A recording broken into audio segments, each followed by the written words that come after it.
नमस्कार दोस्तों, आज की खबरें हर झारखंड वासी के लिए बेहद जरूरी हैं, क्योंकि ये आपके हक, सुविधाओं, राशन, बिजली, पानी और सरकारी योजनाओं से जुड़ी हुई हैं। आज कई बड़े और अहम फैसले लिए गए हैं, जिनका असर महिलाओं, किसानों, गरीबों, मजदूरों और स्टूडेंट्स पर सीधे तौर पर पड़ने वाला है। आप देख रहे हैं अभी 24 झारखंड न्यूज, जहां मिलती है हर खबर पर नजर। वीडियो को लाइक कीजिए, चैनल को सब्सक्राइब कीजिए और कमेंट में जरूर बताइए कि आप झारखंड के किस जिले से हमें देख रहे हैं। बताइए। पढ़ने के शौकीनों के लिए अच्छी खबर सामने आई है। रांची में नई डिजिटल लाइब्रेरी खोलने की तैयारी की समीक्षा की गई है। इससे छात्रों और शोधार्थियों को ऑनलाइन संसाधनों तक आसान पहुंच मिल सकेगी। वोकेशनल छात्रों के लिए परीक्षा प्रक्रिया आगे बढ़ रही है। प्रैक्टिकल परीक्षाओं के एडमिट कार्ड ऑनलाइन जारी कर दिए गए हैं। छात्र अब वेबसाइट से डाउनलोड कर अपने परीक्षा केंद्र और समय की जानकारी समय रहते प्राप्त कर सकते हैं। सुबह की सबसे बड़ी हलचल ने सियासी गलियारों को हिला दिया। प्रवर्तन निदेशालय ने लंबे समय से चल रही जांच के बाद पूर्व मंत्री आलमगीर आलम और इंजीनियर वीरेंद्र राम से जुड़ी करोड़ों की संपत्तियां स्थायी रूप से जब्त कर लीं। कार्रवाई के बाद राज्य की राजनीति में जवाबी आरोपों का दौर तेज हो गया है। अंदर खाने की खींचतान अब खुलकर सामने आने लगी है। धनबाद और चिरकुंडा में पार्टी लाइन से अलग रुख अपनाने वाले नेताओं की सूची तैयार कर संगठन तक पहुंचा दी गई है। प्रदेश स्तर पर अनुशासन मजबूत करने की कवायद तेज हुई है, जिससे स्थानीय राजनीति में हलचल साफ महसूस की जा रही। सरकारी सिस्टम में ढिलाई पर अब सख्ती दिखने वाली है। हजारों डॉक्टरों और स्वास्थ्य कर्मियों की अनुपस्थिति रिपोर्ट सामने आने के बाद सरकार उपस्थिति पोर्टल को सीधे वेतन से जोड़ने की तैयारी कर रही है। इससे नियमित हाजिरी सुनिश्चित करने और अस्पताल सेवाओं को दुरुस्त करने की कोशिश मानी जा रही है। सियासी मंच पर नई ऊर्जा का प्रदर्शन होने वाला है। राज्य इकाई के नए अध्यक्ष पहली बार विधानसभा पहुंचेंगे, जहां कार्यकर्ता स्वागत की तैयारी में जुटे हैं। इस दौरे को संगठन में नई रणनीति और आगामी राजनीतिक दिशा तय करने की शुरुआत के रूप में देखा जा रहा है। राष्ट्रीय राजनीति की गूंज अब राज्य तक सुनाई दे रही है। संसद में चल रहे गतिरोध को लेकर विपक्षी दलों की समन्वय बैठक रांची और दिल्ली में एक साथ आयोजित हो रही है। साझा रणनीति पर चर्चा से आने वाले दिनों में राजनीतिक रुख और तीखा होने के संकेत मिल रहे हैं। स्वास्थ्य विभाग की बड़ी पहल आज जमीन पर उतर रही है। फाइलेरिया उन्मूलन अभियान के तहत कई जिलों में घर घर दवा खिलाने की शुरुआत हो रही है। लक्ष्य है कि अधिक से अधिक लोग दवा लें, ताकि इस बीमारी की रोकथाम प्रभावी ढंग से हो सके।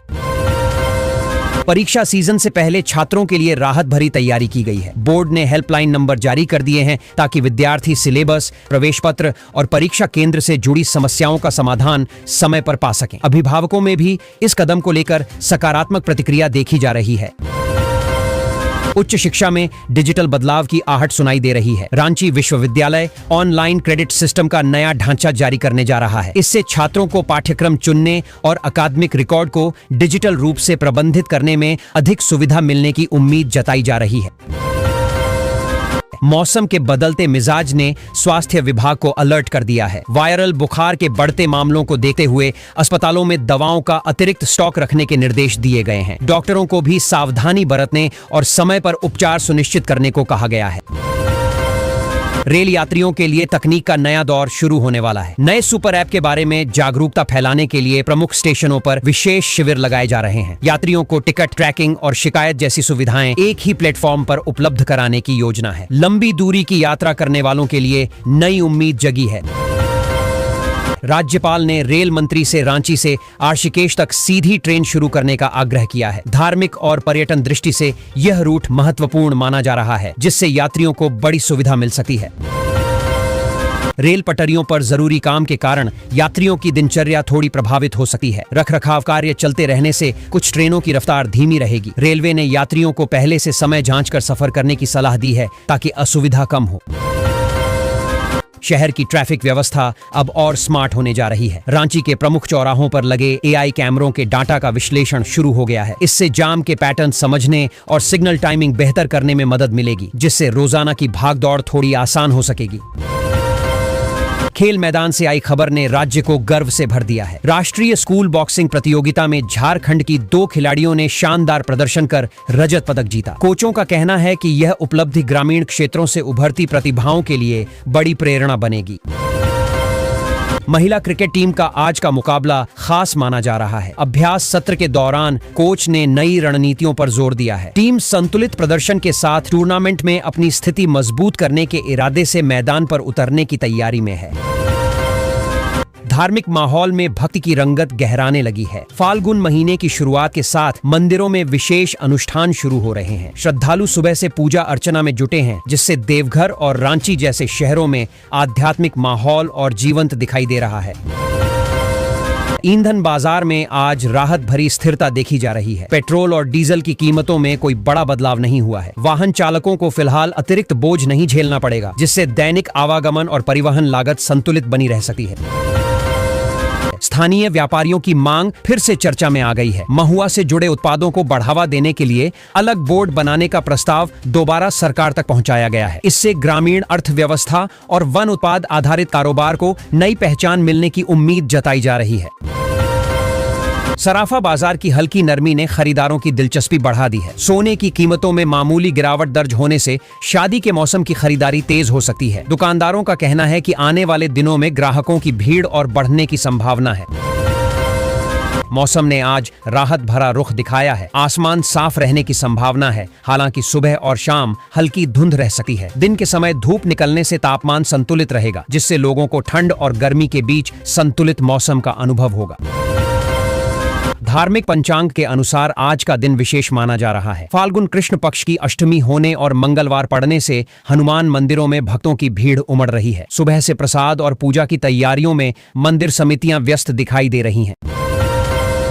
ऑनलाइन धोखाधड़ी के नए तरीकों को लेकर पुलिस ने चेतावनी जारी की है। सिम स्वैप फ्रॉड से बचाव के लिए जागरूकता वीडियो साझा किया गया है। लोगों को अज्ञात कॉल और संदिग्ध लिंक से सावधान रहने की सलाह दी जा रही है, ताकि आर्थिक नुकसान से बचा जा सके।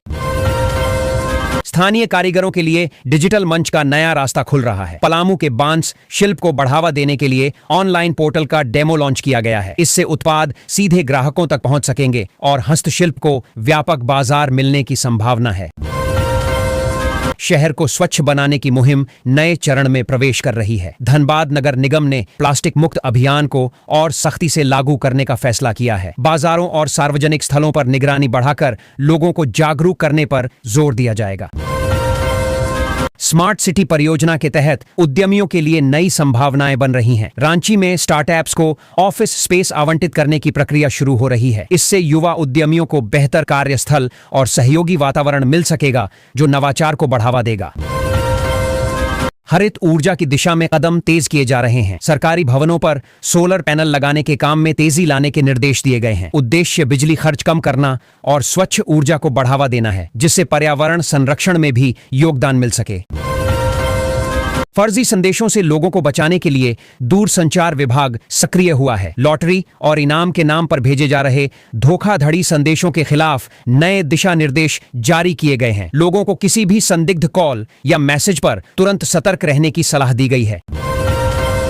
स्थानीय लोकतंत्र से जुड़ी प्रक्रिया अब अंतिम चरण में है। वार्ड परिसीमन को लेकर कई जिलों में सुनवाई आयोजित की जा रही है। इससे भविष्य के नगर निकाय चुनावों की रूपरेखा तय होगी और प्रतिनिधित्व को संतुलित करने की कोशिश की जा रही है। गर्मी से पहले बिजली व्यवस्था को दुरुस्त करने का काम शुरू हो गया है। रखरखाव के कारण कुछ इलाकों में निर्धारित समय के लिए बिजली कटौती की जा सकती है। विभाग का कहना है कि यह कदम भविष्य में निर्बाध आपूर्ति सुनिश्चित करने के लिए जरूरी है।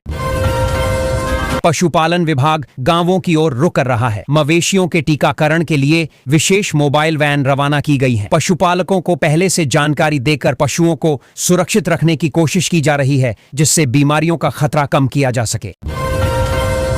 नदी किनारों को हरा भरा बनाने की योजना पर काम शुरू हो रहा है। स्वर्ण रेखा नदी तट पर पौधरोपण के लिए प्रशासन और स्वयंसेवी संस्थाएं मिलकर रणनीति बना रही हैं। उद्देश्य है कटाव रोकना और पर्यावरण संतुलन बनाए रखना। नगर निगमों ने कर संग्रह को आसान बनाने के लिए नई पहल की है। होल्डिंग टैक्स जमा करने हेतु वार्ड स्तर पर विशेष शिविर लगाए जाएंगे। इससे नागरिकों को दफ्तरों के चक्कर कम लगाने पड़ेंगे और राजस्व संग्रह की प्रक्रिया भी तेज हो सकेगी। कला प्रेमियों के लिए शहर में सांस्कृतिक रंग बिखरने वाले हैं। स्थानीय कलाकारों की पेंटिंग्स की प्रदर्शनी का उद्घाटन होने जा रहा है। यह मंच नए कलाकारों को पहचान देने और कला संस्कृति को बढ़ावा देने का अवसर प्रदान करेगा। डिजिटल सेवाएं अब गांवों तक और मजबूत पहुंच बना रही हैं। कॉमन सर्विस सेंटर के जरिए बैंकिंग सखी कार्ड वितरित किए जा रहे हैं। इससे ग्रामीण महिलाओं को वित्तीय सेवाओं तक आसान पहुंच मिलेगी और आत्मनिर्भरता को बढ़ावा मिलेगा। सड़क सुरक्षा को लेकर सख्ती का दौर शुरू हो गया है। हेलमेट न पहनने वालों पर सीसीटीवी के जरिए ई चालान जारी किए जा रहे हैं। इस कदम का मकसद दुर्घटनाओं को कम करना और लोगों में यातायात नियमों के प्रति जागरूकता बढ़ाना है। बड़े अस्पताल में आधुनिक सुविधाएं जोड़ने का काम शुरू हो रहा है। जमशेदपुर के एमजीएम अस्पताल में नई मशीनें स्थापित की जा रही हैं। इससे जांच और उपचार सेवाओं में सुधार आने की उम्मीद है, जिससे मरीजों को बेहतर चिकित्सा सुविधा मिल सकेगी।